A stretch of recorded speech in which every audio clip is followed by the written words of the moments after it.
Hello, beautiful people. Welcome to episode 7 of Another Job Bites the Dust. This week, I'm talking to my friend Sadeem Khafaji. This is actually a new, expansive, revolutionary episode because I've decided to expand my list of people. Basically, I'm also interviewing second-generation immigrant artists now as well. So if their parents came here, before they were born, I'm including them as well because they have some amazing stories. And I thought, why miss out? Let's all get the goodness in here. So yeah, man, it was a fantastic episode, a fantastic interview. He told me about growing up in Scotland, being born into an Iraqi family. There's some wild stories about his childhood, man, that we're gonna get into towards the end. His travels around the world, his interest in comedy, in music. It was an eye-opening, educational, entertaining episode. So I hope you enjoy it as much as I have, and see you on the next one. Well, hello, Sadeem. How are you, Sylas? You alright, mate? Yeah, man, this is exciting because, hey, hang on, let me just adjust myself a little bit. Here we go. Yeah, this is exciting, dude, because you've basically opened up a new era in this podcast. All right, here we go. Yeah, because when I started out, I was gonna do. Obviously, as I told you as well, I was focusing on like first-generation immigrants. And then we had that little chat, and I was like, the man's got a very good point. That second generation has some fantastic stories, and why would I miss out on all that goodness? Bring us on. Power. So yeah, man. So you're a comedian. You're a musician, singer. Trying to be at the moment, yeah. We're all trying. Admiring singer and comedian, or attempting, as it says. But yeah, no, I mean, I'm a civil engineer by trade. And in my family, you're either doctor or engineer. Okay. As the first generation would call it, right? But no, I've just been trying to explore different avenues. The comedy side was more when I was living in Australia. I had a very hilarious experience that pushed me to go and tell people the story, and I thought, what better way apart from comedy, Yeah, because nobody can make fun of you once you did it yourself. Exactly, man. Eminem trick. I am a bum. I am. Greatest scene in history, man. Yeah. I'd never got a chance to ask you about it. I've been curious since you said it, but what was the worst movie you ever rated? Just out of curiosity. Yes, I used to do the WTF movie reviews, movies that make me go, what the fuck? The worst one, I did The Room, I did Samurai Cop, which, The Room was very bad from a technical point of view, but it was still entertaining because it was so bad, like it was just funny to watch. Samurai Cop was also funny, but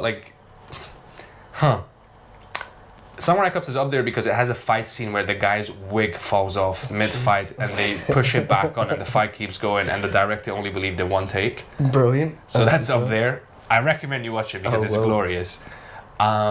There's a film that was bad in a way that it bored me, which was The Poison Rose with John Travolta, Morgan Freeman, I don't think I've seen that, right? Was it Peter Stormare? I think that's the guy's name. For a reason. But I guess. Again, don't sue me, but that film was potentially made to launder money. I don't know. Most likely, yeah. Because it's just so bad and it has some of the best actors in it, and you're like, how? John Travolta, bro, it just reminds me of I Want His Face. Oh, okay. Yeah. But yeah, okay.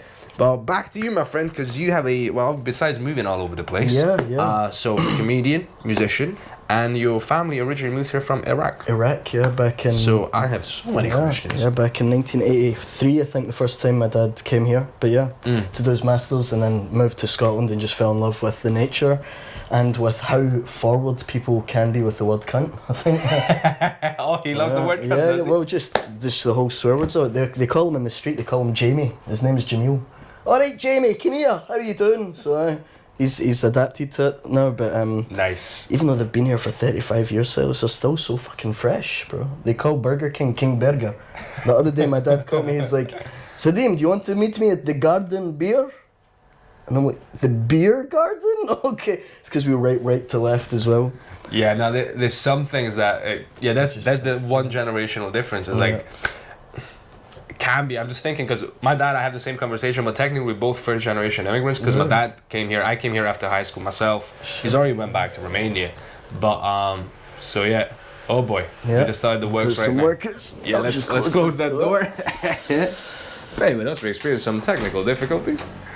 We're talking about see the thing is like so my dad moved here a year before I did. Then I moved here. He went back. We were having similar conversations, but technically we're both first generation.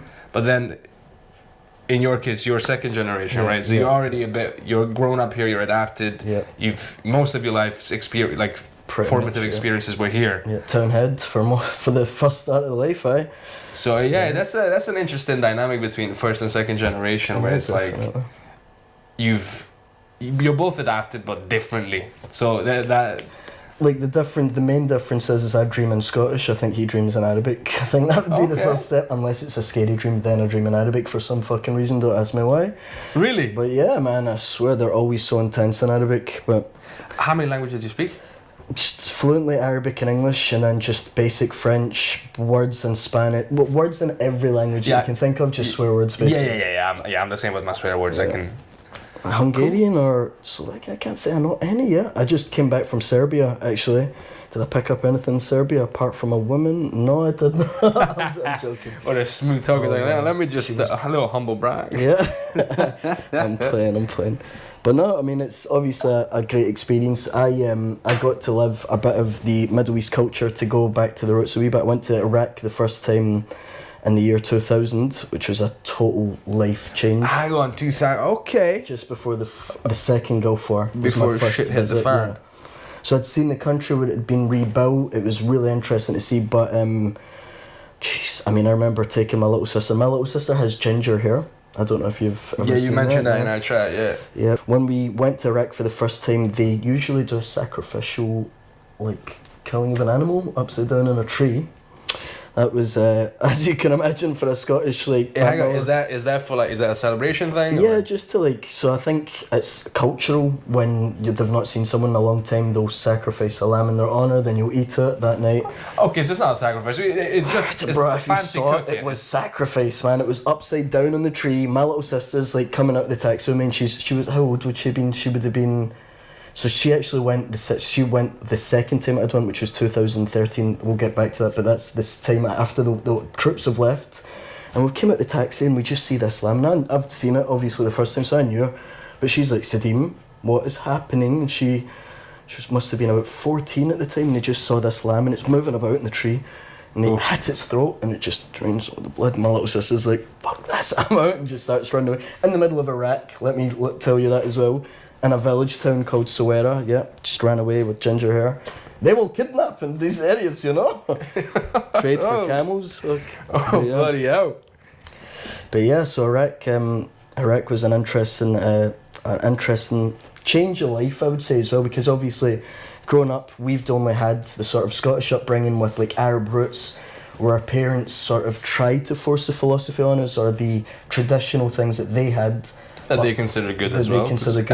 We all do that. Yeah, but also understand that we were born and raised here, so they know we drink. Generic garden plants, as you do. But yeah, so I moved to Abu Dhabi. That was actually, went to school there for a year, but it was where, because I wouldn't confidently speak Arabic as a second language, but moving to the Middle East is as if someone put a key to your head and unlocked a box and you started speaking. You walked in, you were like, Habibi, come to Dubai. Like that's it. Like. So yeah, man. But nice. What about you? I mean, you must have came here, you said, from high school, so... Yes, I finished high school and basically I wanted to study acting and I wanted to study it here to give myself a better chance of getting jobs. Because I still think I did I made the right decision is, when they look at your CV, if you studied somewhere else, they might have a bit of, okay, let's see what you can do. As opposed to if there's a thing they can pronounce, they're like, oh, keep talking now. It's funny, when we moved in here, I have a boy that stays 2 doors down from me, and he was like, because he saw that I was Arabic, and he was like, because even though I'm born here, obviously people can tell that you're not from here, which was a very interesting fact when you're growing up. Obviously, even if you're first generation, you're still looked at differently, but then I had an interesting experience that when I was in the Middle East, I was also not as welcome there because I don't pray 5 times a day and be drinking, for example. I'm like, why does he have the passport and we don't have the passport, or passport, as they say. But yeah, Stephen, 2 doors down, he comes up to me, he's like, can you say the Loch Ness Monster? I'm like, bro, it's not fucking Arabic, man. Can you say Kharab al-Gawad, ya khanzir? Like, and he's like, try to spit, but...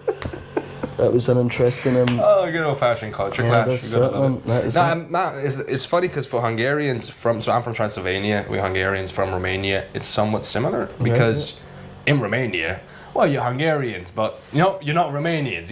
We used to get into fights when we were in like secondary school, so we were young and stupid. Okay. But like in my hometown, there was an actual citywide riot between Hungarians, Romanians, Romani, like a full-on.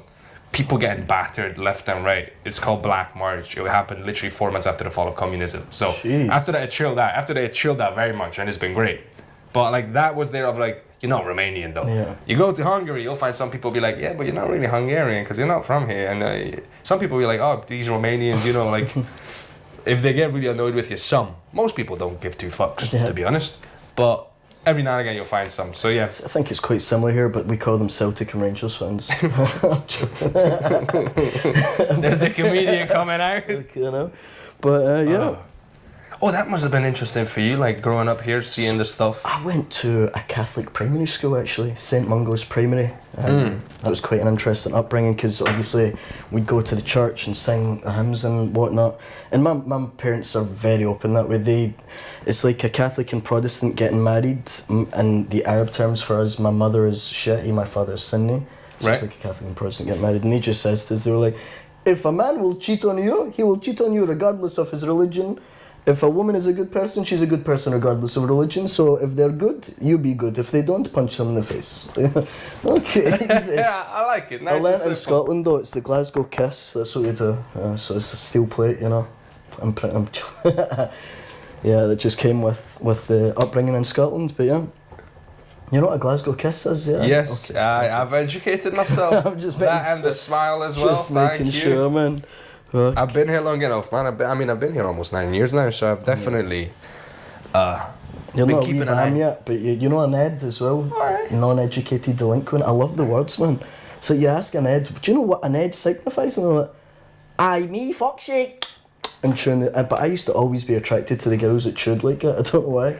The Air Force Ones on. But anyway, we're getting carried away. We're getting all right, so hang on. No, because this is all good stuff. So, because it's just a little glimpse into like what's it like growing up, in Scotland in the 90s. I'm guessing. Yeah, 1990 I was born. Okay, Just well, you're only 4 years older than I am. Yeah, go for it. Start of that. So so your life is like determined by different Gulf Wars. Yeah, basically. Something like that. Yeah. Damn. It was we were lucky though, because in the area that we started, at the time that my father came here, there was a lot of Iraqis that immigrated to Scotland as well, and it was all because at this time it was compulsory to be part of the army. So in Iraq. It still is, like at a certain age, but if you're educated, which my father was at the time, he would get an exemption. He would get an exemption, but he had to still do. I think he'd done 3 years. I don't know if you saw when you came in the house, but he's got pictures of his military outfit. And then he came here for his master's. It was in London. Moved back to Iraq, and that's where he met my mum. It was at his dad's funeral, actually, believe it or not. But then when he got married, asked for her hand in marriage, brought her back here. And at that time, because of the regime for Saddam, they'd sent a lot of people here to study their PhDs. Right. So yeah, so it was lucky for us because we grew up in an area with a lot of other Arabs as well. So we weren't the only ones, kind of thing. Yeah, I mean, it's never easy being, without, not by choice, but being the singular representative of your culture. It's never. See, I love that shit, bro. Now, if you put me in a room, I'm like the only brown guy. I'm like, yes. Okay. No, I don't mean it that way, but like growing up, you want it's ideal to at least see others or at least speak to others because it gives you more of a sense of who you are and a bit of a baseline, and then you can build on that. After that, once you become independent and once you become confident in your own identity, then you can go out into the world. I don't give two fucks. That's Put me anywhere. I'll be Transylvanian all day. Is there a movie called the Adam Sandler? With there's a Hotel Transylvania. The Hotel Transylvania. Because listen, Transylvania. I've been telling this to people. Transylvania is a massive marketing tool. I'm from Romania, but I've got a whole stand-up bit about different reactions to different, to those different names. But yeah, it's gets me through the day. If I say it to a taxi driver, they'll be very chatty. So. That's where I'm from. That's it, man. That's it. It's like, I think it's always good to hold on to your roots, whether you're first generation, second generation. This is what my parents have kind of looked at as well, as if we start, like, for example, my big sister's married to a Portuguese guy. If they have a child, will that child still remember there was an Arab route that came here originally, and that's how the sort of spread had happened. So it's always good to kind of remember your background. So for example, everywhere that I travel, when I lived in Australia, for example, and I'll be honest with you, I done Qatar at the start, then Australia after, then America. And out of them all, I was terrified about America prior to going to Texas personally, because I don't know if they look at me as a terrorist, Arab, or as a Mexican. And for them, that's both the same fucking thing. But not in Texas as much. But before I went out, there was the shootings at El Pasadena Mall. So I'm like, I'm a bit anxious. But I didn't experience any racism in Texas at all. You know where I experienced racism? In Australia. Right. That was really interesting. I mean, so this is the thing. I'm not a connoisseur, but you know, whiteys, we're apparently really good at racism. So, for Arabs, fuck's sake.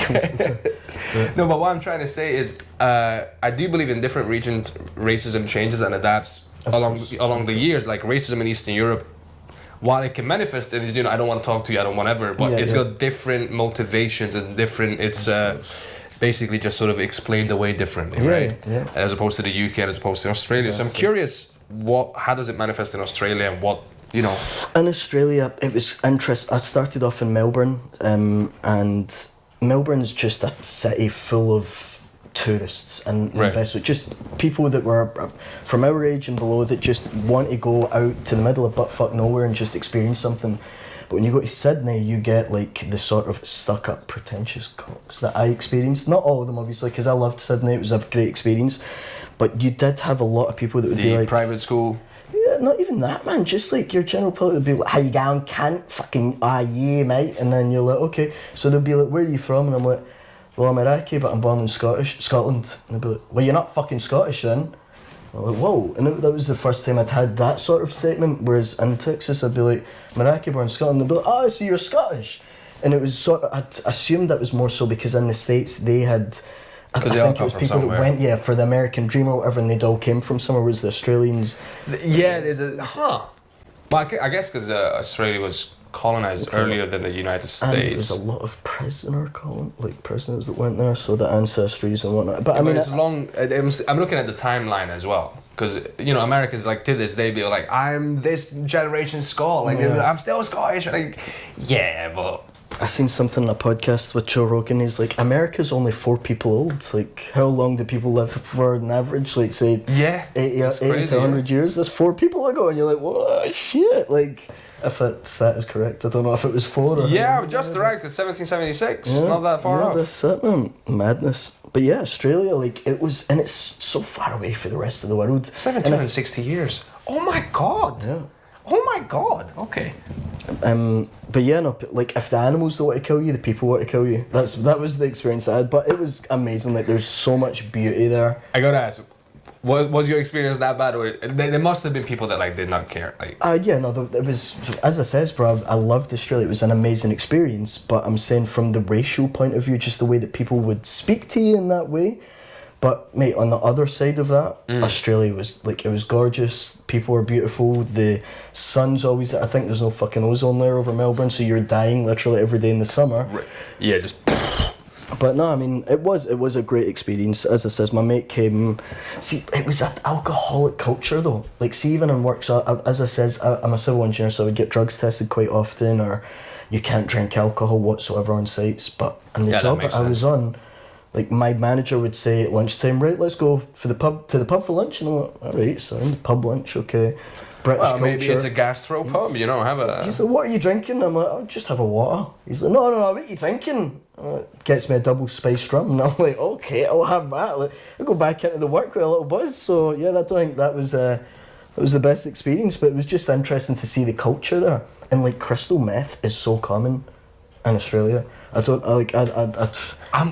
just learning, like, I'm getting hit into the face by information. It's all these experiences, bro. Like, literally, I've started writing a book. Then I started writing about my dad's life originally, of how he moved here. Yeah, we're gonna get into that in a bit. And then from that, I was like, yo, just in case I start forgetting, I might as well write stuff of my experiences. Because, like, going to Abu Dhabi from a young age, then living in Qatar straight after graduation, I was there for 3 years. Then Australia. I lost myself in Australia, bro. Australia's a very easy place to just disappear, in my opinion, just because it's so far, as it says. Like, if you want to go to Asia, it's still like a 6-hour flight. It's not like round the corner. I always thought it was next to each other.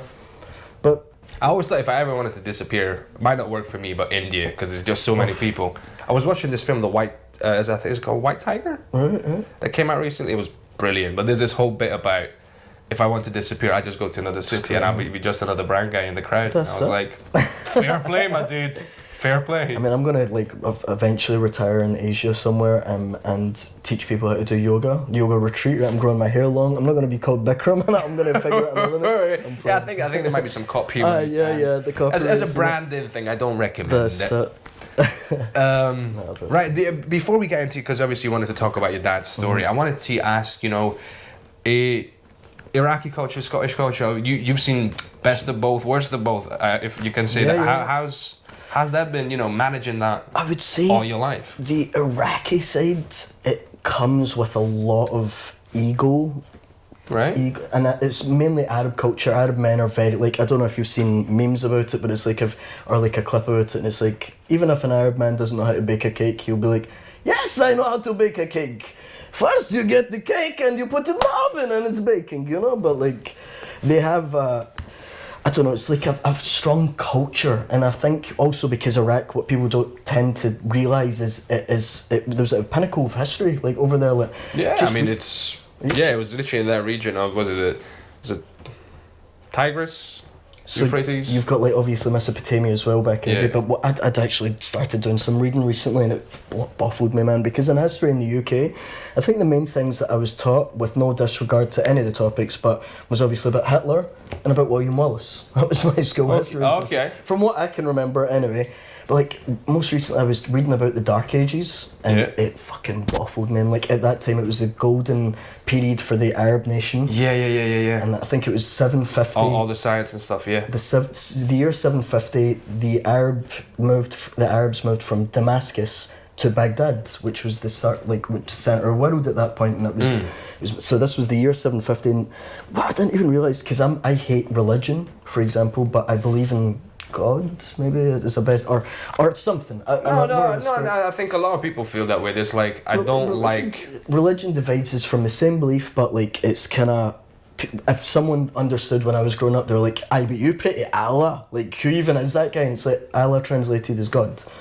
But do you want me to tell you that someone parted the waters? I can't tell you that.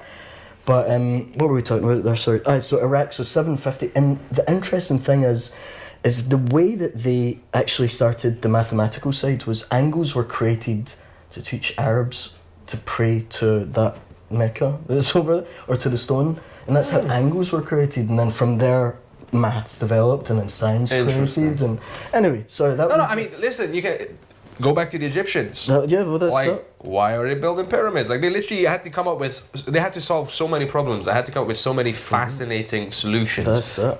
Because pyramids and, afterlife. And like, bro, you go in spirals when you read this kind of shit, because you start disappearing. And like, I was reading about another shape of human, human mind or whatever, so we're Homo sapiens, and there was another breed of humans that lived for 2 million years, and we only lived for, or I've been alive for 200. And I go into these spirals where, as you can see, I went from Iraq to like disappearing to...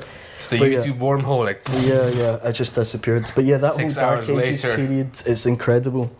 It is, but yeah, so the Iraqi culture does come with a lot of ego, because the Arab men do tend to think, yeah, we are, we have a lot of understanding of life, or culture being passed down. And like, for my father, for example, left a full family, moved here, his father passed away.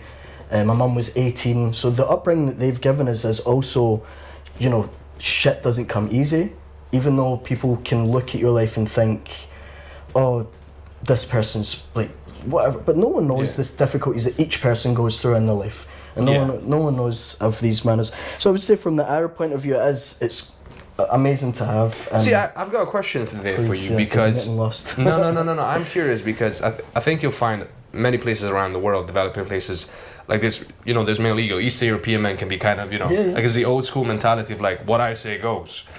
Is that potentially is the ego comes along with, because you have the responsibility on your shoulder of being the provider of the family. Yeah.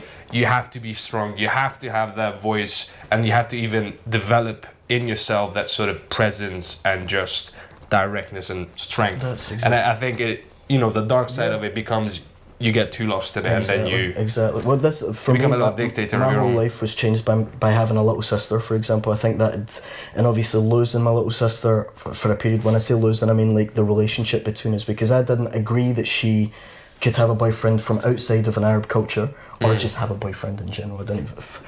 But You're yeah, like, no. yeah, not my wee sister, but no, like seeing that and seeing how it's so difficult, and see the ego side of the Arab life as well. When I went to Iraq for the first time, I saw a family tree leading back to the first Khafaji, apparently. Khafaji is supposed to be a massive tribe like back in Iraq, but there was no woman on this family tree. And I'm like, shit, where's my sister? That's half your family. Yeah, that's half my family. That's who raised, who taught us how to eat with a spoon, whatever.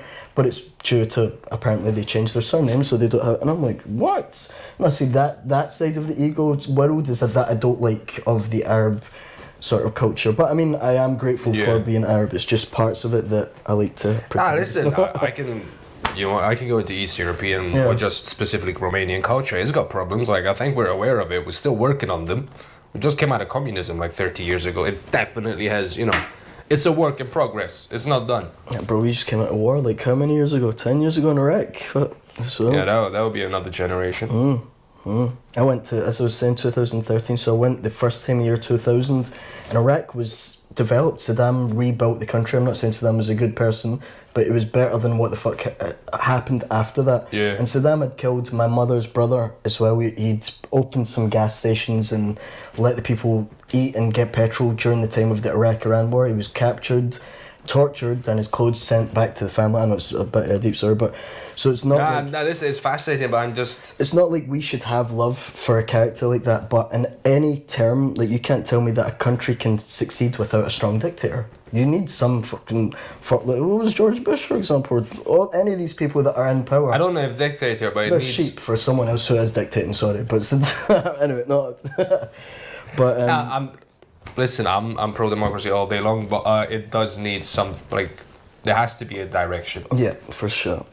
And so as I was saying, sorry. So he rebuilt the country, after the first Gulf War, and I went to see it, and it was still gorgeous. Iraq still had so much beauty. There was a restaurant we went to that spun once in 24 hours, I remember. And then, as I was saying, I went in the year 2013. I saw my dad break down in tears. Like, he's like, I used to cross this bridge to go to university. I think one of the first dam bridges that were built, and structural engineering was actually in Iraq that he used to take. Going to the swimming pool, for example, and seeing Iraqi men that can't swim, like literally on the shower lines, and I was just like, Jesus. But yeah, I mean, it's obviously. Go to the pool and be like, yeah, I'll be going in soon. Yeah. Of course I can swim. Watch me. Does it like a rock? Oh jeez, but yeah, I mean, obviously having the mixed culture thing is amazing. I can see it from both perspectives. Yeah. But yeah, no. Differences to Scottish culture? See, the beauty with Scottish culture is I feel that the people that you meet in Scotland, the genuine people that you meet in Scotland, that are and there's amazing. loads, luckily. There is, and they will not give a fuck where you're from, who you are, what you do. If you're a good cunt, you're a good cunt, and that's how they just literally say it to you. So that was how my mum. It was more my mum than my dad that fell in love with the Scottish culture. She just. And you'll see her. She loves it. Honestly, I remember when I told her that I was doing comedy, and I used one of the jokes about my mum, how she pronounces certain stuff, and she's like, "Oh, did they enjoy it? Let me tell you another one. When someone said fucking asshole, and I thought asshole was that's all in the restaurant. I'm like, oh my god, mum, like, it's I love it. Incredible. Oh man, that's great. But yeah. I think most of the comedy stuff, like when I come off, people are like, stick to the accents of your parents. We love that shit. And I'm like, I can't base a full sketch. Yeah, you can't do a full special on that, no. Yeah, I'm in that boat right now where I'm like, write my first 10 minutes, write my second 20 minutes. My third, about 10 minutes, is a story. The first thing I've ever done in the UK, which might surprise you being from Romania, is I stole something. Oh, well. Like literally right off the bus. What? Just trolley. It was a Morrison's trolley. It was not stealing, bro. Come on, man. Listen, no, but I've got a whole story and the whole context and everything because it's funny as fuck. But so yeah, I've written like 30 minutes. I'm going on to like 35, and I'm like, there's a lot of immigrant stuff in here. But like, fuck it, that'll be my first special. Just me recapping my immigrant life with some stuff I learned along my 20s, and then the second special would be about something else. So like, this is the difficulty so it's going into comedy. I've really just enjoyed the stage presence, just being up there and just. Because I think it's something to do with being either very extroverted as well, where you just want to be fucking seen or heard. Or you just love expressing yourself. Just love and like the experiences that we've had, especially of people coming from different backgrounds as well, is so hilarious that people, they understand it, but no one actually speaks about it, and that's what's good about having these experiences. Bro, I've got like about an hour and a half of material that, like a full special, as you would say. But I can't, like, see some of the stuff that I've been talking about recently, I can't share it on my social media because my mum follows me as well. So my brother surprised me by bringing my dad to one of the shows that I did. And fuck my life. I couldn't change the topic, so I had... Because you already... Like, I already prepared this whole sketch about this woman in Amsterdam who was 6'3" and I couldn't reach or blah, blah, but put it that way, right? And my dad... And I did the whole sketch and I'm like trying to climb on top here or whatever, and my dad's just sitting there like this and like obviously Dad, you're about to learn some shit. You gonna get to learn today. And I came back home and he was like, it was good, I enjoyed it, but this is not your full-time career, yes? And I'm like, I mean, I don't think so, Dad, I'm just enjoying it right now. And he's like, okay, well when you finish enjoying, your mother wants to see the show. I'm like, oh fuck. So that's when I showed her the part of that I said about her accent, and she's like, "Oh, the fucking asshole!" Like, but. Oh yeah, no, my family has not seen my stand up. Most of them don't speak English fluently. My dad does a little bit because he's lived here for about 5 years. But yeah, they recently saw a clip, and I'm swearing in it, and he's like, so my stepmom was like, "What's he talking about?" And they were like, they were talking to me. I was like, "Oh yeah, we saw one of your clips," and she said, "Oh, by the way, what was it about?" Man, I go, something about shit, because I used the word shit in it. It's like, but he was saying it in Romanian. It's like, something about shit, and I was like, you don't know the half of it. Yeah, man, I can't, like, because a lot of the experiences that I've had as well has been, or some of the stuff that I've spoken about most recently has been women experiences, like Hispanic women that I met in Texas, or like just from travelling around the world, always, because you're going to have these experiences, and it's not that my parents still think I'm a virgin, but it's just that I would never have that chat. Well, they don't know you're a slag. Well, I'm not a slag, bro. I'm just a single man. I'm just a guy with 2 legs and a dick trying to live his life. Like, that's that. Yeah, we're a bunch of slags, let's be honest. Yeah, something like that.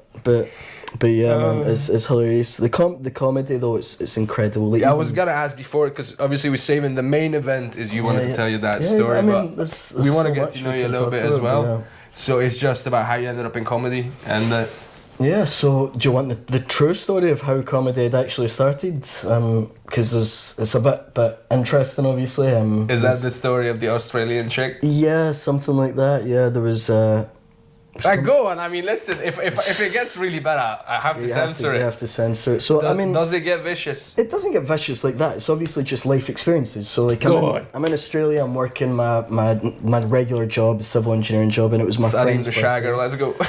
It was it's nothing even like it. It's even worse, man. And I've came back to Melbourne because I was based in Sydney at the time, and I'm there for my mate's birthday, and we used to call him the Doc.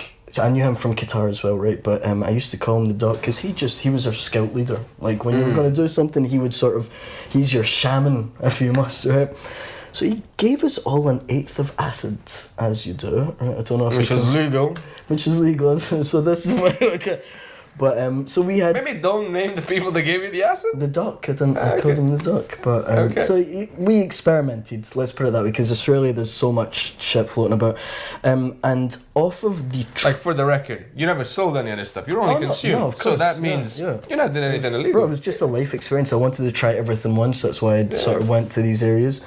It's mine, sorry. And so I'd dabbled, blah blah, and we were at some sort of, it was a volcano party, I think they called it. They even made a fake volcano that erupted. Right. And it's like a full like conquest, you're enjoying your life and shit. Right. Cut long story short, the next day on less sleep we drank a lot of vodka, had Japanese food, all you can eat. Sitting at the beach all day in the sun, so you're dehydrated and whatnot. And I think we had a weed brownie each. Like we all just ate one. This is just Yes, I know. It's heading for a disaster. I can feel it. But like at the end of that, for some reason, me and this chick are just hanging out, and we've just started hearing like this not like We Will Rock You, but like and we're like, can you hear that? And she could hear the same thing that I could hear. And for some reason, even without the religious side, we decided to get fully naked and walk to everyone and tell them that we think it's Judgment Day. Right? And like the story's much more... I'm not telling you all the whole thing, but... Well, you save some for yourself as well, you know? We were running about... Jehovah's Witness. I used to tell people the end is coming. But fully clothed. Fully clothed with a Bible. So, slight difference. My old barber was a Jehovah's Witness, actually a group of them, but we have the most hilarious conversations in their barbershop, bro. But I've told them about this story and they're like, yeah, I can relate. fully naked and running about thinking it's Judgment Day, and at the end of it, basically the next day, so embarrassed, stayed in the hotel, and I remember reading about an open mic that was coming, and I was like, if I juice up this story, I could make this something fucking hilarious. And I didn't really take into anticipation that I had a Scottish accent and I was brown and going to tell this story in Australia. So like for them, they're pure, oh crikey, like wondering what's going on. And I just remember standing up and I came out. Culture shock. Yeah, culture shock. Because I came out at the start as well, and I started off, I don't know if there was a comedian that came out with like a full Arab accent, and I've came out and I'm like, so my name is Sadeem and I have here start open mic. And then I tell you that I was born in Glasgow, and then every cunt was just like, what the hell? And it was just that experience, like I'd loved it so much, I was like, I need to try this again. GoPro overheated, but now we got the open windows. Hopefully it'll be quiet so we don't have to go through all that again. Yeah. We finished up the first sketch. So your first stand-up gig. Yeah, so we kind of know how you got into stand-up. Yeah. How did you continue that? Just doing a bit more comedy. I actually only did one more gig in Australia, one more attempt, and I think that one didn't go anywhere near as well as the first one. Yeah. I was shit-faced, like very drunk. Well, that's no way to do it. Due to nerves. Because see, the first time you go and try something, it's new to you, it's exploratory. The second time I was like, oh, how do I recreate that? And you get anxious a wee bit trying to go for the feeling again. Yeah, but you can't recreate it. That's the whole time. So that was interesting. I've got videos of, actually, no, sorry, tell a lie. The second time I was already drunk in a bar, and there was a comedy night playing, and someone didn't show up or whatever, and they were like, does anyone else want to give it a bash? You're like, I am. And this woman's looked at me, the organiser, and she's like, no, I'm not having him on. I had a hat on, a jacket. It was cold, winter time in Australia. She thought I was taking the piss because my accent. She didn't think I was even being serious. Then I went and spoke to her, and she was like, oh, you know what, I'll let you on. So I'd done it, and because I didn't plan anything, and I was still learning how to work with the crowd. So this is something that why I've started doing comedy here, is because I'm trying to learn how to work with the crowd more and not just sort of freeball like a wee bit. It's important to have. I had one. So I done one the other day, and someone started speaking to me, and I loved it because it gave me the experience to actually not worry. Which is, I think, for comics, like we all have our own style, you know, and each person.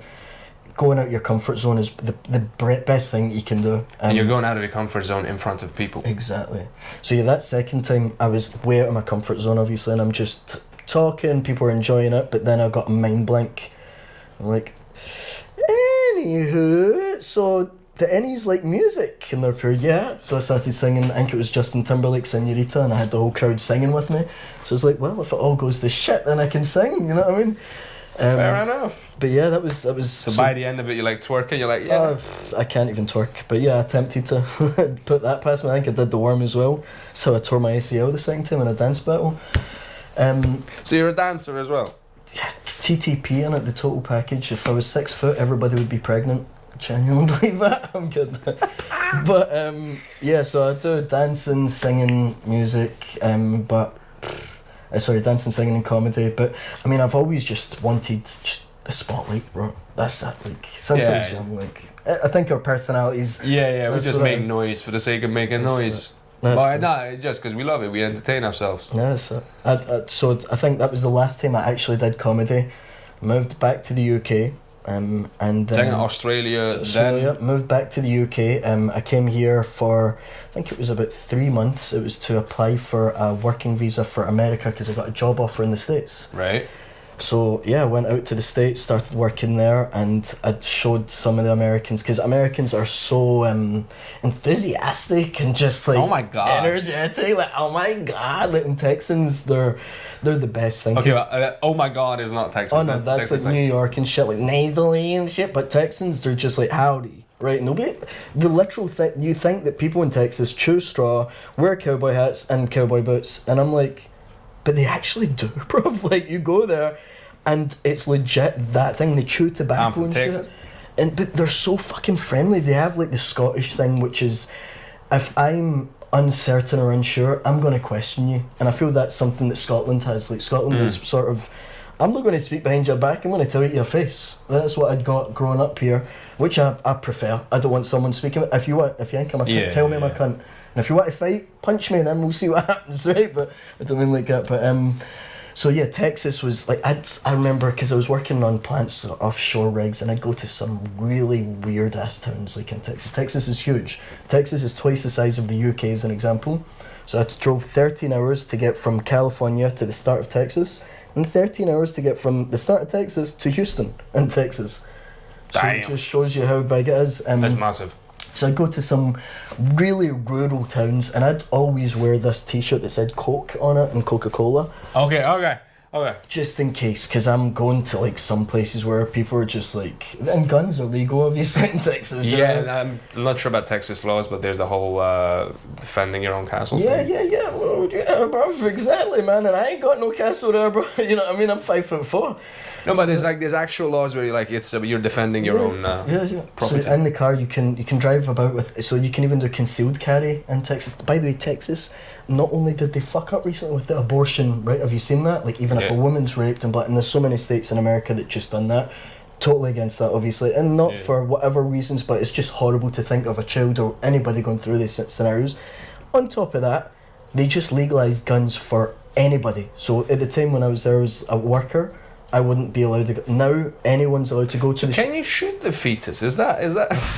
Jesus Christ! See, this is the part I'm gonna get to comedy in Scotland, because see, these types of things in Scotland, bro. Scotland's a tough place for comedy. I feel like in different places that I've experienced.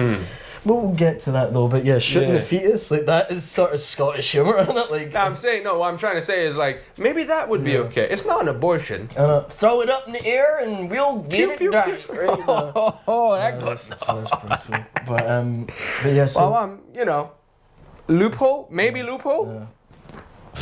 Jeez, that loophole would terrify some feminist rights would kill you just for even imagining that, bro. I'm joking, though. No, we're for the people and shit, but yeah. Power to the people. Power to the people, innit? So yeah, in America, I worked the whole time, and COVID had started there, and I never touched on the comedy at all when I was out there. I was actually trying to get a bit more, I was trying to do a bit more music out there.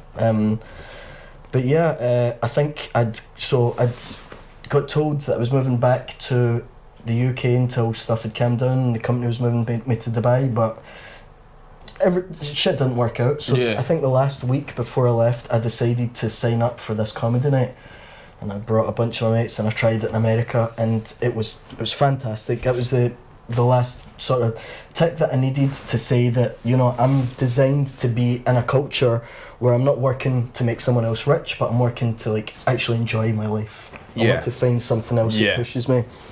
But unfortunately, we need money to fucking fund these careers. I'm learning to respect money. Yeah, money's a resource. You got to learn how to use it. Shit, I still treat it like it's Arab money, but it's difficult, man. I'm trying to get out of that path, especially since I've not been working since May now. But this is why I'm sort of pushing out to get to more comedy, more music. But yeah, so the America, great experience with the comedy, but I only done it once. I came to the UK and I'd seen that Salsa Cafe was having a comedy night. Yeah. I contacted Nico and he was like, yeah, that's fine, we'll love to have you on. And Salsa Cafe was usually just filled with comics, like, when you go to there, unless it's some people that are eating dinner. We had a little chat about this, but it's great for trying out new stuff. 100%. 100%. you know, the audience is it's mostly comics, so you know. I'm getting to this. So that night that I went, I had at least 20 people that were my friends that came to watch. Right. So added to the pressure, obviously, the first time doing it. But I'm a cocky, confident cunt when I've had a few drinks. So I'm like, right, I'll have a few drinks. It took time. I didn't know when I was going up. So I'd had, I think, about 6 double rums at the time, and people kept on buying me tequila, like 4 shots of tequila. That's okay. That's not going to a good place. I remember standing up in front of the crowd, and it was nerve-wracking, but I was like, I'm here, I'm doing it.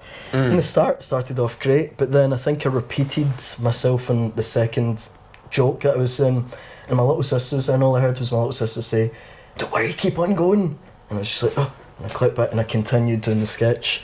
And that's how I actually met Mike Emotion, who invited me to Vibram. He was like, "Yep, you've brought these people, you're doing a gig, come perform at Vibram." And then I think I did. Shout out to Mike Emotion. Yeah, he's been good to me. Mikey. And then I met Donna Boyd, who's the photographer at Mike Emotion's gigs. Okay. She does her freed up events as well. So I've done an event for non-alcoholics, or sorry, people that are trying to get off of alcohol, and like doing sort of finding activities to do that you don't need alcohol. And that was, for me, that was the first time that I'd went and done a gig sober, right? Not sober. No, that's a good place. It's like, hi, my name is Sadeem. I'm actually a bit of a... Not that I drink, but like, see, when I drink, my mind is a free-flowing instrument at that point, right? So I think you'll find most people's mind is a free-flowing instrument of violence. Yeah. No, but mine is not. See, the worst thing that I can do when I'm drunk is have a dance battle or do the worm. Right? Yeah, that is my... Or sin. I can get very depressed if, like, basically for me it just heightens the mood. Tequila. No, it heightens my mood. I can either get very crazy and start dancing on a bridge, as you do, or potentially. So Eastern so Europeans are known to drink clear spirits. So yeah, we do. I've not touched vodka in 6 years. Okay. 6 years I've not touched vodka. Yeah, our drinking culture is slightly different. We're not. Hang on, we do have our own beers, but... You have raki as well, no? Or arig, something similar to Palinka or Palinka or Truika, or Palinka's a stronger one. It's like basically homemade moonshine. Yeah, that's what, like, I didn't mean to say raki, but that's... Very similar. In Arabic we call it arig, so it's like that's all of the countries that have their own form of like moonshine. No, yeah, that's what it is. It literally, like, to give you an idea, the stories we have in the villages is some guy's fucking car would run out of fuel. They just load it up with moonshine and drive that baby home. That's the level of alcohol we're talking about. Jeez, god damn. But yeah, so yeah, I've done that sober event. That was it was 15 minutes as well. Actually, it was my first 15-minute gig. I haven't done a 15 yet. And actually, no, I've done a 12. They paid me as well. I think I got 50 quid. But I was like, that's £200 an hour. Thank you, Jesus. Fucking hell! Like, look at that. And I went home and I'm like, Dad, get paid for that comedy gig. And he's like, yeah, but it's not full time, is it? And I'm like, oh shit, going bad. I mean, okay, but. Yeah. But no, I mean, so I think since then, like, as I was saying to you, coming back, so now I've done a few, and so I got made redundant at the start of May. I actually just started with this career at the end of February. So because I remember, I actually did see you being advertised as part of Vibram at some point. So at that time I was all into doing this because I was staying here, but then I left full-time employment and took a risk because they offered me much more money. And I went to them and I took a step away from the comedy again. And at the start of May, a few projects had fallen through and they were like, listen, you're the last one in, unfortunately you're the first one out, but we'll keep on paying you for the month. So I just went and travelled, done Portugal, Serbia, and basically 3 weddings in the space of 2 weeks, which is how I fucked my knee for the 3rd time. Was that a worm situation? No, I don't think we can say it on camera, but let's just say I had a Tinder date and she was a really great person. We were both into yoga. She had a great personality. Yeah, but we were both into yoga, so we just... Not great on the knees, yeah. Yeah, we done some like that, some of and then built our energy together. But from that, what did we... so I came back here and I went to see one of my friends who organises events in Arta restaurant, if you know it. And it's huge in there. And it was Sonny Sangera. He's got a curly moustache. I've known him since university days. But he told me that the next day he had a gig happening and it was a 2-course meal for people. And they had 2 singers, a burlesque dancer, and a comedian. He was like, are you interested? And I'm pure... Yeah. Fuck aye, right. With 24 hours notice, so I'm like, okay, I'll do a 10-minute set, that's fine.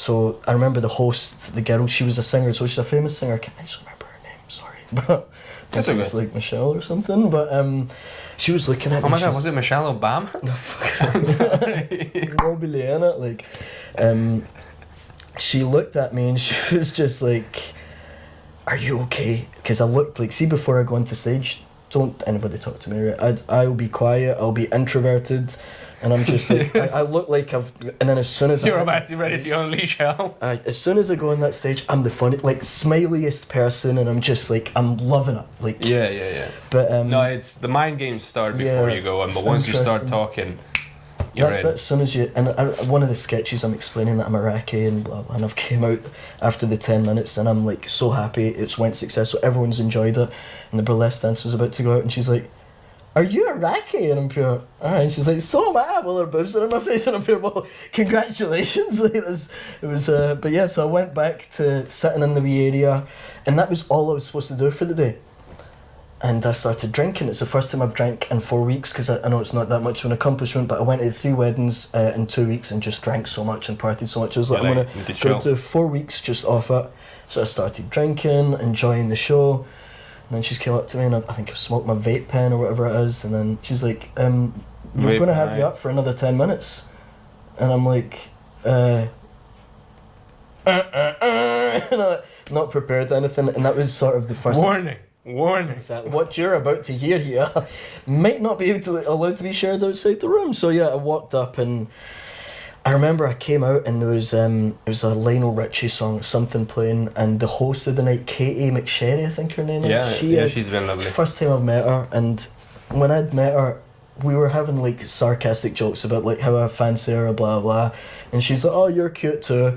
And then my mate Amori walks in, he's a full-time singer, and she looks at him, she's like, "You're so handsome, I might even have to message my husband and let him know that you're here." And I'm pure getting jealous. I'm like, "What is it, because he's tall? Like, what, Katie, tell me." So when I came out on stage, because I did not have anything to play off of, I played off of Katie for a wee bit. Like, she stayed in the bit and we talked, and the audience loved it, and that's when you can actually build chemistry, and that's what I'm trying to teach myself. So then I started speaking to the audience a bit more. And then at the end of it, because I ran out of stuff to talk about for the last 2 minutes, I sang them a song. I love how this is your go-to. It's like, nothing works. Yeah, sing a song. Because I'm a good singer. So it's like, I sang Ain't No Sunshine, I think it was. And I had the crowd singing as well, which was good. Nice. So, pivot from that. Yeah, that's your. It's a nice little clip going on YouTube about your comedy. We're sharing a stage on the 8th as well. Actually, yes, we are. Yeah, let's put that. Well, I think this is gonna come out. When this is gonna come out? It's gonna come out, I think, a week after that. Okay, so but we were sharing a stage. We are, man. So I think it was so good, right? Crazy, great crowd. And the Tenant's bar. This is like Inception. This is basically we're looking at the future. This is like Tenet. We're going backwards in time, but at the same time we're going forwards. Blah. Anyway. Yeah. That, I mean, I'm gonna pivot because you wanted to tell the story of the dad, and I think we've covered you. Yeah. We know we don't know everything about you, but we know something about you. It only gets worse for you. But yeah, you wanted to tell you the story of your dad. So yeah, I mean, obviously because you were looking at speaking to people who came here first generation, that my father obviously came here at the age of, I think it was 30, give or take, 1983. He's 1951, so he would have been 32. 1983 and 32 years old. So that was after he'd finished his masters in London, came back to here for his PhD, and at the time of him doing his PhD, do you mind if I get, because I've actually got some interesting things that I just have to read as well, just parts of it, but okay, go on. My apologies. So this is what I'm saying, I'm writing these books at the moment, but it's actually just in my notes, it's not developed. So this is my one, and then from my father's is hilarious. Signing at the police station, look at that, already has it. So yeah, so the story, I'm trying to understand more about the story the older that I get as well, obviously, because it's a pinnacle part of our history as well. Whether we could have been deported back to Iraq or stayed here, I could have had a different upbringing, for example. And it turned out that when my father was studying his PhD, the Iraq Gulf War had started, or just before it had started. My father was contacted and he was asked to sign in at the police station every couple of days, just so they could keep a record of all the Iraqis that were here, so in case there were spies or whatever. Okay. And he was actually studying nuclear, well, it was mechanical engineering, which specialised in nuclear refrigeration and stuff like that. So you could probably decipher uranium at that time, but not. So and yeah, okay, so. Many the bigger powers in the world, the bigger players in the world are not quite keen on that area to have nuclear. Exactly. So at that time, obviously, Iraq had like a, they had a big military power, they had a big education base, and they were sent all over the world to study. And as I was saying, my dad came here and he was asked to sign in at the police station. So he was like, "Oh, this is all part of it, but I feel like I'm going to be like asked to leave soon," or what. They were very cautious. And my mum, she's a really spiritual woman. She has like clairvoyance. She goes to sleep and she literally dreams stuff, and they have tenant kind of shit. Like, she sees stuff into the future. She tells us, and we're like, "How did you even know that I did that?" Right? And like, so she started having this feeling that something was happening, and the Iraq Gulf War hadn't started just yet. So let me just see how far into it. So they started speaking to the lecturers. My father started getting followed in shopping centres without... He wouldn't even realise my mum would notice. And there was one day where my father had started studying... Rin? Mm-hmm. Started studying... he was studying in the university, and the police had came to my mum and dad's flat at the time in Townhead, 2 Taylor Place, that we were discussing. Yeah. And they've knocked the door. Mum's like, "Who is it?" She's breastfeeding me at the time. I'm newborn, maybe 2 months in. December time, 1990. So the Gulf War, I think, started in January 1991, if I'm not mistaken, right, give or take. So the police have knocked the door. My mum's like, "Who is it? I can't answer. I'm breastfeeding.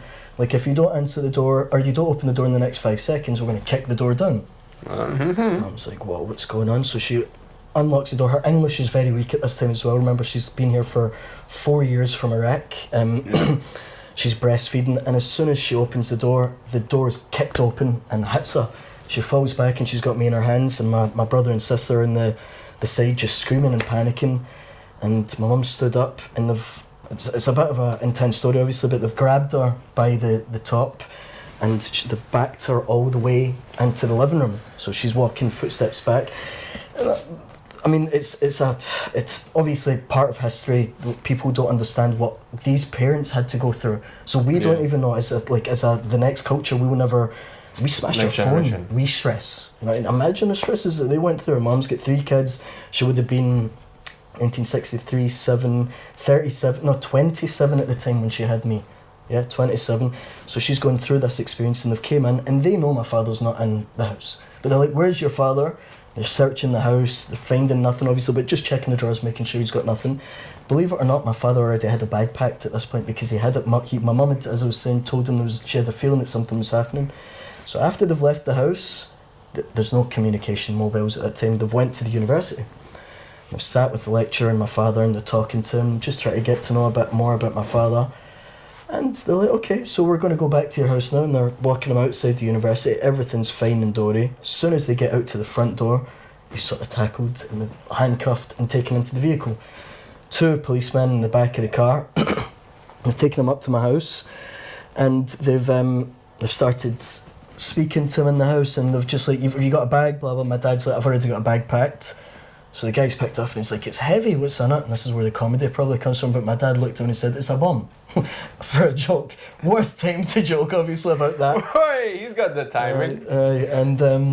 So he's been taken from my house, or from their flat in Townhead. But I can imagine being he's an engineer, mechanical engineer, going PhD doctorate as well. Like, what the fuck do you think's in the bag? I can understand the frustration. I was like, "It's a bomb. Like, fuck you." So yeah, they've taken him to Maryhill police station, right? And when they're in the Maryhill police station, my dad started to hear noises, so he can start noticing that it's other PhD students that he's seen that are Iraqi, and he's like, "Oh, like, calling them out. How are you doing? You here? Okay, we're all together. We're safe." So yeah, from there. I'm just curious. Yeah, is this from your research? Is this you interviewing your dad and taking notes? Yes. Interviewing your dad. Yeah. Okay. So yeah, that's as I was saying, because I wanted to write the book and then include this part in it. And just interviewing him the other night, so this is why I don't know it off by heart, but he started showing me these papers that was the law firm that fought to keep all these Iraqis in Scotland, and one of the reasons that they were not deported was because there's not a direct flight to Iraq. So due to that, they couldn't leave. Imagine if Ryanair was around that time. So yeah, so they got a van to the airport from the Maryhill police station, and the van was driving like mad, right? And this van went through the basement. I never even knew there was a basement to the airport. Through this area, and then took them to the runway. They got put in the plane, and they got flown to driving like mad, basement and airport. So the airport jail in Heathrow Airport. So it's just an airport jail that's in there. Yeah, kept in there, and there was more Iraqis coming from different unis all over the UK. So now my dad's starting to notice that it's just Iraqis they're rounding up the Iraqis. And they're just rounding them all up. I think it was mainly the ones studying their PhD though, because they were technically under like Saddam's funding at that time. But during the Gulf War started, all their funding was ceased. So they had no money. My mum couldn't feed like the kids, for example. My dad's in jail. I know we're getting to it. So the guy in this is from London Heathrow. Yeah. And the convoy's handcuffed to the police as they're coming out, like all these different students as well. And the guy in charge of the jail at the time is spoken to my dad, and he's like, yo, my sister's husband's Iraqi, I can potentially get you some kebab and whatever. And my dad's like, oh, amazing, that'll be great. So they didn't have like the worst experience when they're in there at the time. Okay, so there's some humanity left still. There was some humanity, even though they're not warned about anything, like obviously the experiences that my mum had went through prior. I mean, yeah, but that, you know, the opening 5 minutes of this story are pretty intense. That's right. And so they get taken from the airport jail in Heathrow up to Hammersmith, and that's where they were taken. And they were asked, do you want to be with the criminals or do you want to be with the Iraqis? So there's a different section in the jail. Yeah. If you're Iraqis, you're 3 to a room. And that's actually 2 of my friends that I know till this day. He shared a jail cell with they two. They weren't allowed to flush the toilet just in case they put anything in the toilet, right? But they have nothing because they've been searched when they've come into the prison or whatever. So they had to knock so they could flush the toilet. They were communicating to the people in the next bit. In the next jail cell by Morse code, believe it or not, because people knew that at that time. Because they're all engineers. Yeah, and that night they were told that the war had started. So they were told, now the war started in Iraq, blah, blah, and they're watching, my dad was telling me there was like a TV that they could hear the news, but some of the guards were dicks, so they would play dominoes and shit very close to the area so they couldn't hear what was going on.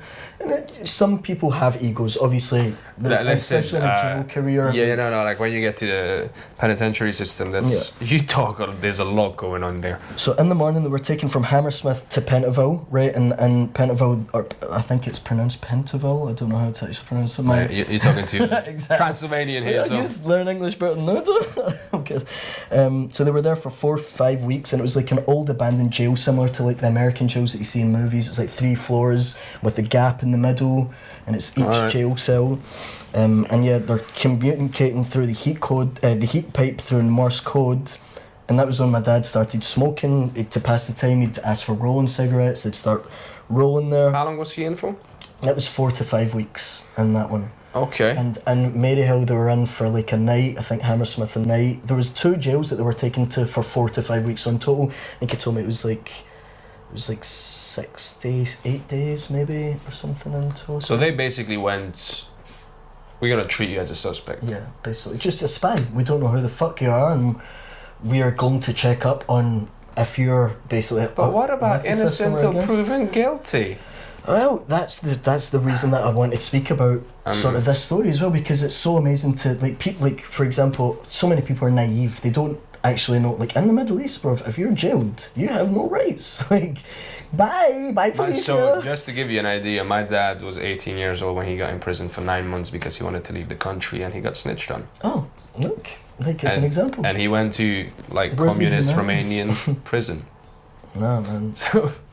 I got banged up abroad, I thought, or was going to when I flew through Abu Dhabi. I was going to Australia, and the guy had asked me, he's like, were you in the Iraqi military? And I'm like, no, but I'm in Scotland. But at that time I was exercising quite a lot, I was in good shape, and he wouldn't believe me, and he said to me, and it was again a religion thing, he was like, are you Sunni or Shiite?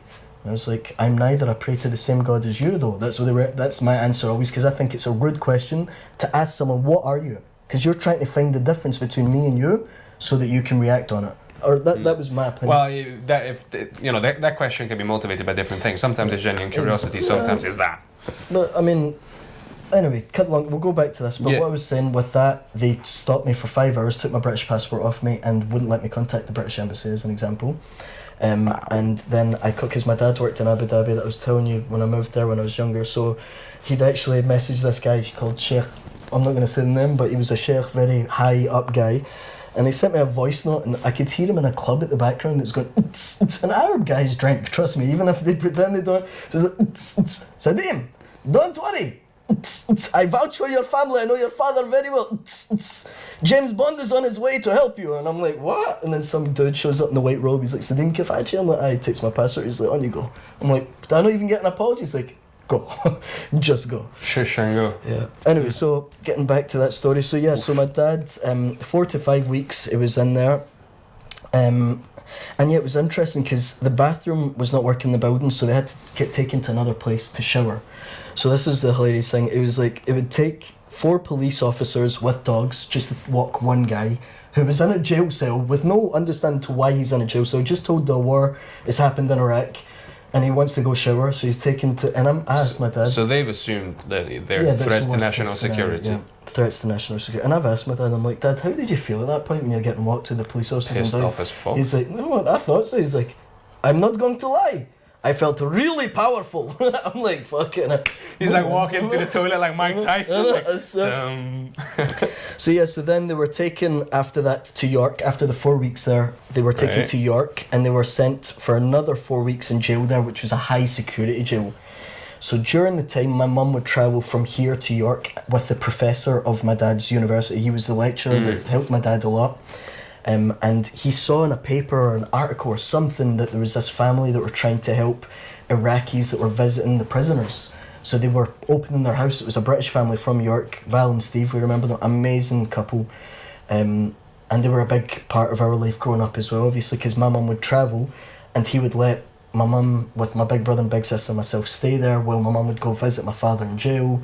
And it was beautiful because you saw so many Scottish and British families that were actually there to help the community.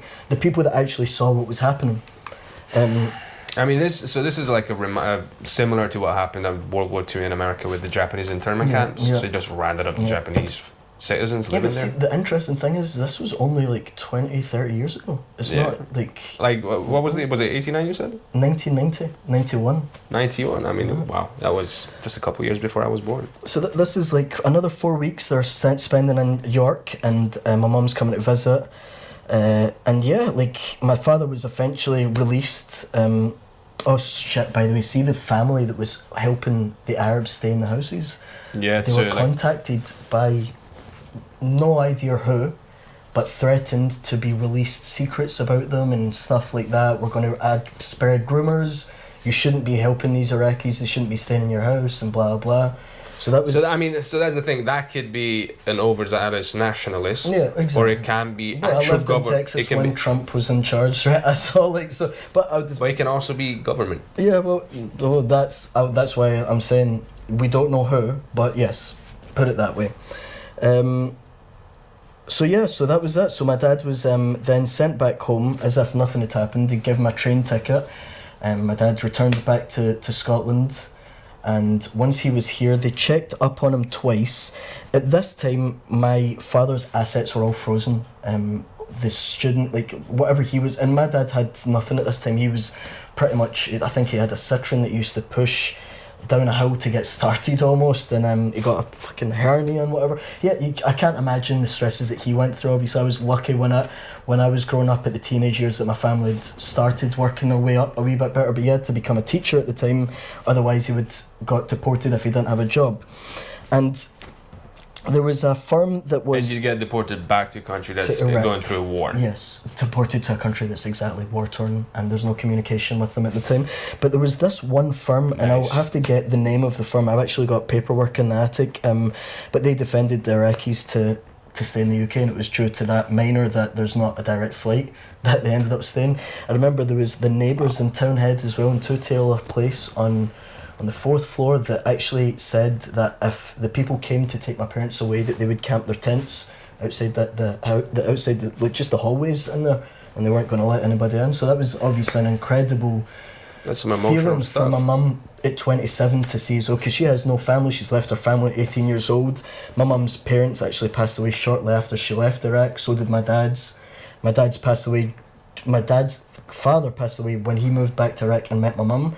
But then when my mum came, her parents had passed away. So obviously, having nothing but to see how the people So stuck there's no together, family to go back no to. family, but the people that stuck together for her here became our family.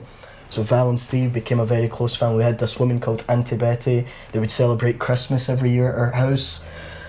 She actually ended up being the grandmother of the Celtic goalkeeper, David Marshall. So when I was at her funeral, Celtic were about to play Barcelona and David Marshall was in goals.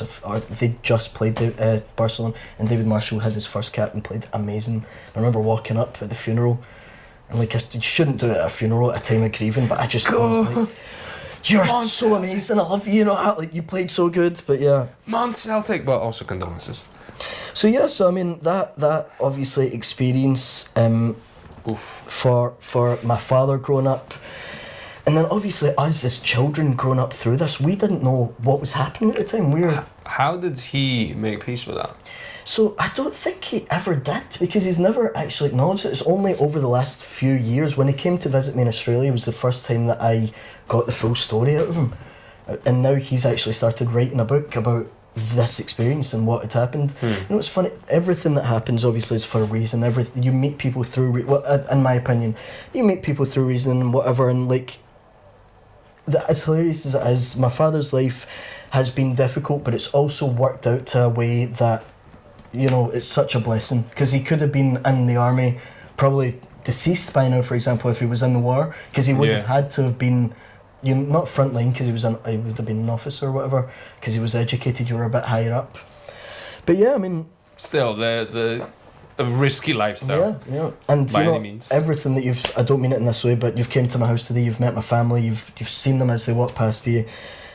They done all of this with the fear in the back of their mind, whether they were ever going to be kicked out of the country, whether not, whether, you know, they fought their way to give ourselves, the next generation, and now for you, for the next generation, the opportunity to do stuff like this, to live our life, to go on a stage and talk comedy and do all this, which is the beauty of it, no? So that's why you're supposed to be an engineer. It's like, we did all this and now you're doing comedy. Bro, do you know, my brother told me the other day that I can't work in management as an engineer, as an engineer in management if I have long hair. I was like, excuse me, so you tell me you can have people with face tattoos and you can have gender role changes, but you're going to tell me that construction sector is so egotistical, because it is the people that wolf whistle when women walk past or whatever, but that I can't work. And by the way, my brother's just had a hair transplant recently. So I'm like, are you saying that because of this, or are you saying that because like it's just not professional to be in an office so long? But I hate construction, bro. Like, the only good thing about it was the experiences that it moved me around the world.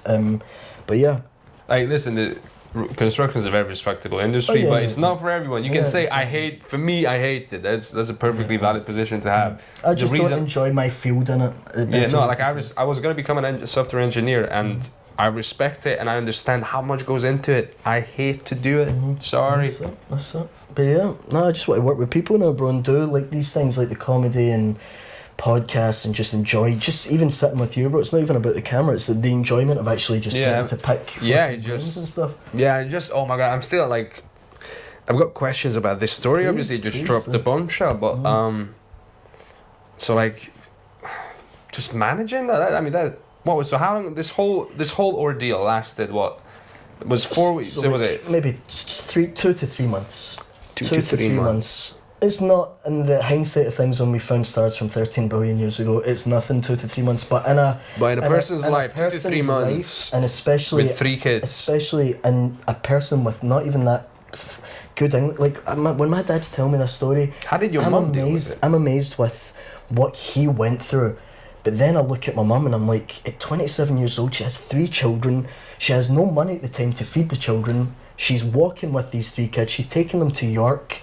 Her husband's in it. She must have been terrified. Yeah, that's what I was going to ask. So obviously, so your dad, he's now opening up about it a lot more, and he's sort of with my dad, when he's in jail, by the way, which I didn't mention, they elected someone to be the speaker for the people when they wanted to speak or whatever, and my dad would be going to do that. So he's still got some form of duty, even when he's here, even though he's afraid, he's got some form of duty. He's got people where.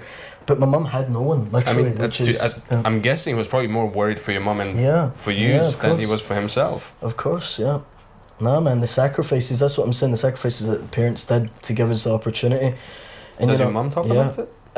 Well, no, not at all. That's what I'm saying. So the other day, as I says, I spoke to him in Australia, and then since I've came back, I've been trying to, especially with the Mo Farah getting trafficked and like the lighting of that, I want to make it clear of what had happened to him. And then when my mum walked past me, and she's like, no, but don't forget how I was grabbed, how I was pushed, how I was sent to, and I'm like, I didn't know that part as well. So it's obviously parts that they don't feel comfortable speaking about, but if you want to, there. yeah, but it's there. It's the reality of the system, like. Oof. Yeah. But on that bombshell, right?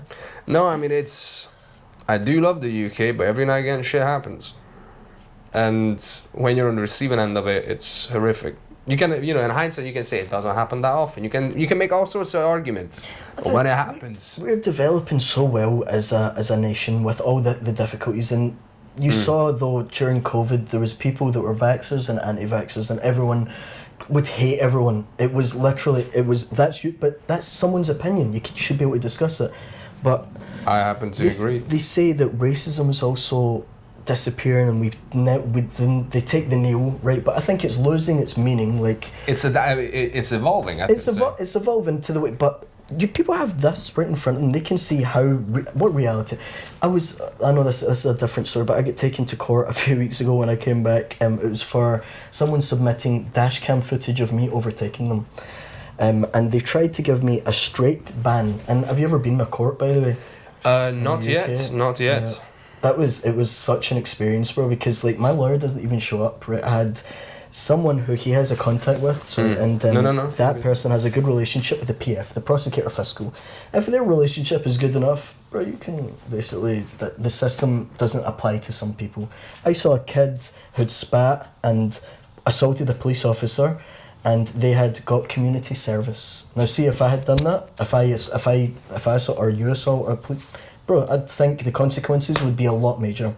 Yeah. So I'm there, and my friend Amori, the singer, has taken me. Now he's Sudanese descent, but born in London, I think. Does very well for himself. And at the court, the PF is when, and they've said, I agree to reduce it to section 3, and I'm like, oh, thank God, so that means it's not a straight ban. I have no points on my licence, so I was like, I'll take that. Then the judge is like, however, I hear this footage, so he put the footage up, and the whole court's watching it, and I'm like, oh my God, this is so embarrassing. But he agreed to it, and as I'm going back to the seat, I think it was the last case, but he's like, one person's not showed up, so he's looked at my friend Amori, obviously, because he's great, and he's like, right, so, like, I guess he's the last one, and Amori's like, no, I'm just here visiting my friend, like, here for my friend.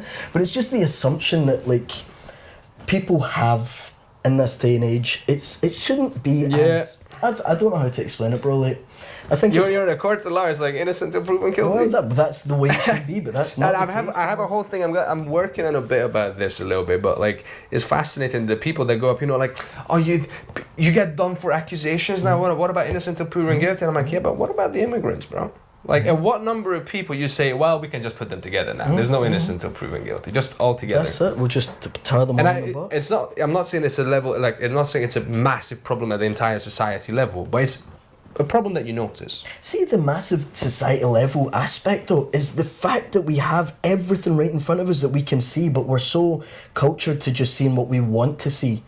Like, even the whole Ghislaine Maxwell concept is so difficult to even be able to speak about that kind of... I was telling my mum's like, no, it can't be real. And my dad's like, no, but I watched a documentary on it. And mom's like, what, it's real? And no, but and the hindsight, or not the hindsight, that's horrible, but on the reality of things is there's so much that happens around you that you might not even pick up on. It's a blind eye to everything.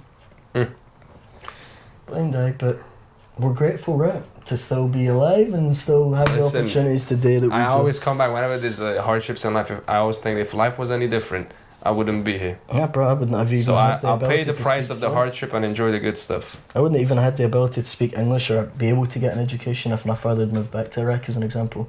And I can't even begin to just picture how your mindset would be as like everything would be so different the way that you understand. Maybe my dreams would be in Arabic the full time, not just the scary ones, you know what I mean?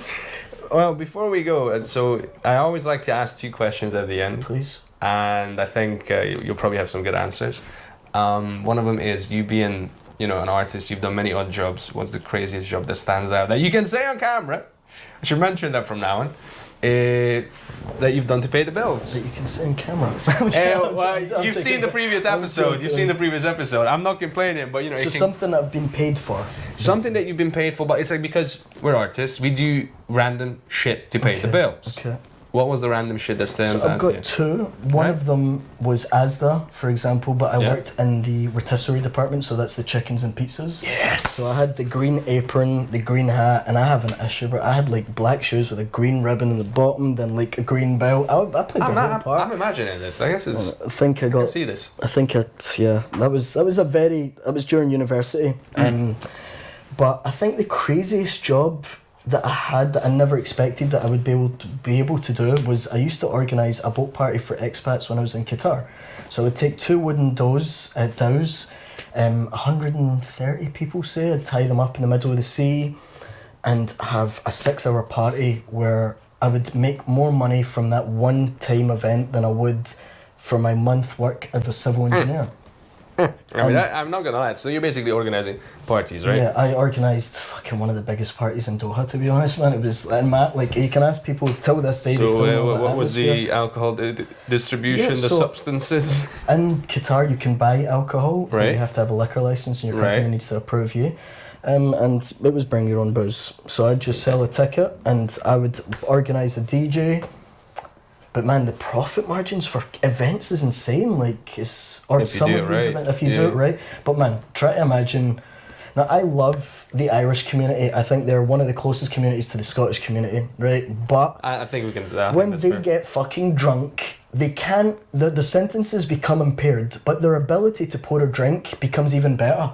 And they pour the best measures and drink it. And some of the experiences I had with the Irish lot and the boat party, we had one boy, he had an argument with his girlfriend on the way back to shore, and he decided to jump off the boat and you can't see shit. And he jumps off the boat, and I'm getting done for manslaughter if we don't find him. We circled around for ages. But yeah, that would be, I think, one of the craziest. Okay, so event management in Doha, in Qatar. Yeah. Well, working as a site engineer, 6 days a week, 12-hour shifts. Oof. And 48-degree heat, not good. And then 7th day getting shit faced. Yeah. And then start with a hangover next week. 4th, 5th, and 6th. You gotta get in the second shift sometimes. That's it. And the other thing is, obviously, so you were born and raised here, but you obviously have tasted Iraqi cuisine, I'm guessing. Oh, 100. What's at least the one dish that people need to know about Iraqi cuisine? Because I know Iraqi food is good. First of all, this is your first time here, so my mum was offering you shisha earlier. I know shisha because I don't smoke tobacco personally, but you know we get shisha back home as well. Okay, so perfect. we have our own shisha bars in America, and stuff. they call it hookah, and I was like, bro, you can't say that. Like, hookahs. I thought they were saying something else. Well, no, because they can say hookah because they say she's a hua. It's a whole different Tony Soprano and all that. My favourite personally is something we call bamia. Bamia. So bamia is okra, or we call them ladies' fingers. Right. And it's cooked with like a fine lamb, and it's like a stew with rice. Mouth's watering over here, man. But bro, like, trust me, my mum has the ability to like cater for a full. See, when you come to my house just for a family meal, she's cooked for like 3 families. So like, trust me, Matt, it's the same back home. It's like, if there's a family meal, there's a first course, there's potentially a second course, there's something in between the courses, then there's the 2 courses, there's gonna be dessert. Oh, 100%. And like, I don't do dessert anymore. See, since I've been made redundant and my knees sort of messing up, I have just been sitting and enjoying my mum's food, man. But like, honestly, listen, I know what it's like. I was in lockdown. So there's bamia. There's also, I don't know if you've heard of dolma. You might know that because the Ottoman Empire did reign. There's dolmades. Dolma is like vine leaves wrapped in rice. Yes. So the Greeks called it dolmades. We have the stuffed cabbage and we have the stuffed vine leaves with rice and mince. So my mum does all of them, but she does even like onions, carrots, does any fruit you can think with and puts the rice in it. But yeah, bro. I mean, I think they're my favorite. But like, she does like a British Arab cuisine as well, which is quite enjoyable. She mixes the cultures up. And when I say mixes the culture. But that's the beauty of it, man. That's how new stuff gets created. That's exactly it. I have one thing that I cook that people argue with me about, right? Go on. It's gonna be controversial now. This is where controversial. It's just the name that I call it is controversial. So I cook what I call a pizza egg. A pizza. Okay. Well, right. Hopefully Italians are not gonna. Okay. Oh, my little sister's boyfriend's Italian. I'm pissed off when he takes me to places where I can't order chicken on a pizza. I'm like, bruv, come on. But anyway, we're not gonna get into that argument. So my pizza egg consists of some meats, maybe sausages and stuff, or sorry, onions first. Then I'll put the sausages. Then I think you just call it an omelette, maybe, right? But it's not an omelette because I slice it up into slices of pizza. It's a circular shape. So you basically make an omelette that's like a pizza, but it's like a thicker omelette? Yeah, it's a bit thicker. Have you seen Japanese omelettes? I have not. So Japanese omelettes are basically like that thick. Oh shit! So yeah, it's a deep pan pizza egg, right? Nice. So yeah, I have a pizza egg that I cook. But yeah, I mean, Arabs food's what people don't understand, and I'm like, Indian culture is a lot more spicier. Yeah, Pakistani culture a lot more spicier, food. but Arab food, I love Indian food as well. Arab food doesn't have the spice as much, but it has so much herbs. And it has flavors. It has. Yeah. I mean, it has spices that are not necessarily chili. Yeah, cumin. Cumin, Arabic. Oh yeah, cumin. I saw turmeric as well. Turmeric. One of my friends. I think he's actually his parents are from Iran. Because he's Farsi. Mesopotamia, bro. Right, but he's like, I saw that was the first time I had like a grill that was using mint. Okay. And I was like, okay. A grill? No, it was basically, I think it was some sort of kebab. Okay. But it's a skirt like that? Yeah, but as a side sort of salad was mint. And I was like, wow, okay. That's a new thing. I've seen the mint, because the mint with a yogurt spread almost. No, this was like just mint that you ate as like a side plan to like. Yeah. Oh, I think we do that as well, bro. I'm sure we have got mint. I mean, I wouldn't be surprised because bro, nearby, in the region. Before we go, the Arab language is so interesting in the way because everyone can understand everyone, but they're all different. It's like Scottish, English, Newcastle. It's a bit like Liverpool. Slavic, yeah. But Slavic languages have that sort of vibe about them as well. I never knew, even though I was born here and I learnt my Arabic here, that my Arabic is purely Iraqi. So when I went and lived in the Middle East, I would be like, ممكن آخذ خاشوقة, which is like, can I please have a spoon? But the way we say خاشوقة, they say ma'la, and then in Iran, they say khushk or something like that. So it's like, Again, second time, but we're back. We recovered quite fast. That's it. Yeah, so just talking about Arab culture, differences in Arab culture. Differences in words, but there's so similarity. But yeah, so that Iraq has a lot of, or Iran and Iraq has a lot of similarities. Hang on, so Arabic language, I mean, it went all the way through the Moors, all the way to the south of Spain. Yeah. I was actually doing, and that was during the Dark Ages, bro. So that's when I got lost in that period. I mean, the language though, as similar as it is, as I was saying, it was different. So people could tell that I was Iraqi straight off the bat just because of the words that I would say. Because because I'm just thinking about this. Basically, you got North Africa, because one of my pals is from Sudan. He speaks Arabic, but Sudanese Arabic. Which is like my mate Amori. But Sudanese Arabic and Egyptian Arabic is very similar. And Egyptian Arabic is the pinnacle for the Arabic world for television. So everyone can understand Egyptian. I know Omar Sharif. Except me, bro. زيك يا باشا عامل ايه يا سيدي. They're American. Put it that way. Okay, the way that they're very expressive. Expressive, yeah. Sorry, that's the word that I'm looking for. Egyptian. So you're saying Egyptian Arabic is basically come on, what's the matter with you? Yeah, and then if you go to Lebanon's known as the most beautiful humans. Even their ugly humans are gorgeous, right? Great food though. Oh my god. Oh, yeah. They got me with the garlic sauce. Nobody does garlic sauce like Lebanese. Be careful when an Arab asks you for garlic mayo here though in the shots. When you see him and he looks at you, he's like, "You want some garlic mayo?" And I'm always like, "Oh hell no!" Just the way they say it freaks me out, man.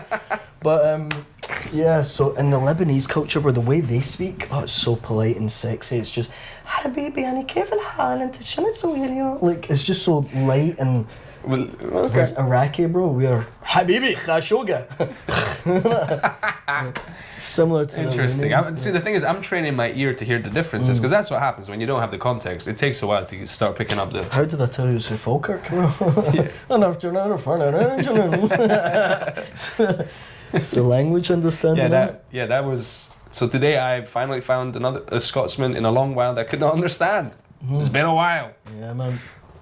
At least they didn't say I didn't ken, like, No, That's fair, Edinburgh, no? Aye, that's a bit for Edinburgh, Stirling, all Just a over wee the bit, place. like- Oh man, it's hilarious. Just an hour away from each other and the accent differ. Yeah. Yeah. Yeah, there's a whole thing about UK accents being so wildly different, but I think it's not just the UK. If you go to different regions, you'll... America, bro, you go state to state and it's like so fucking different. Yeah. But the South is all the South, right? The South will remain the It's got a South. little twang. Yeah. Oh, hell no, boy. Like, every time I come in the kitchen, you in the kitchen and the goddamn refrigerator. I love, it's too good.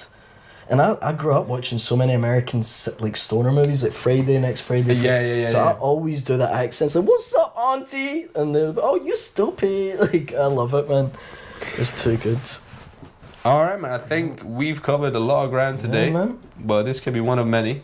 For sure. It was I mean, pleasure, man. For real, enjoyed it. I Hope look you for- enjoyed it too. I look forward to hearing more about your dad, man. I mean,